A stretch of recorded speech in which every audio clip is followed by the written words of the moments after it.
আফসোস, আজকে একজন ইহুদি তার সন্তানকে ইহুদি বানাবে, এটাই স্বাভাবিক, বাস্তবে তাই বানিয়ে থাকে। খ্রিস্টান তার সন্তানকে তাই খ্রিস্টানি বানায়, হিন্দু তার সন্তানকে হিন্দু বানায়, বৌদ্ধ তার সন্তানকে বৌদ্ধ বানায়। কিন্তু আফসোস, নাস্তিক তার সন্তানকে নাস্তিকও বানায়, কিন্তু মুসলিম তার সন্তানকে মুসলিম বানাচ্ছে না। এই ক্ষেত্রে আমরা কতই না দুর্বল হয়ে গেছি। ভাবতে হবে আপনাকে, দুনিয়ায় আপনার শেষ নয়।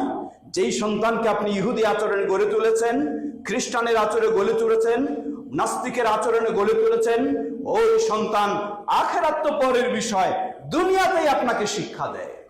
আপনাকে তো সেই আপনার আদরের সন্তান, কলিজার টুকরার সন্তান, যাকে আপনি এত উচ্চ শিক্ষিত করলেন, উন্নত করে গড়ে তুললেন, সেই একদিন আপনাকে আপনার ঘর থেকে বের করে বৃদ্ধাশ্রমে পাঠায়।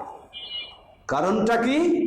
কারণ তো হলোই, ইহুদিদের কালচারে তাকে আপনি গড়ে তুলেছেন, খ্রিস্টানদের কালচারে তাকে আপনি গড়ে তুলেছেন, সে তো সেই কালচার অনুযায়ী ব্যবস্থা নেবে।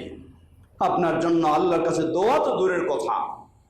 প্রিয় ভাইয়েরা আমার, পর্দার আলের মা ও বোনেরা, সুতরাং প্রতিটি মুসলিম বাবা মাকে এই কর্মসূচি নিতেই হবে। যদি আপনি মুসলিম হয়ে থাকেন, যদি আপনি জান্নাতের আশা করে থাকেন, যদি আপনি আল্লাহকে ভয় করে থাকেন, যদি নিজে জান্নাতি হতে চান, সন্তানকে জান্নাতি বানাতে চান, যদি নিজে জাহান্নাম থেকে বাঁচতে চান, সন্তানকে জাহান্নাম থেকে বাঁচাতে চান, তাহলে আপনাকে নতুন শিক্ষাবর্ষে সেই কর্মসূচি আপনাকে নিতেই হবে, যাতে আপনার সন্তানকে আপনি মুসলিম হিসাবে গড়ে তুলতে পারেন।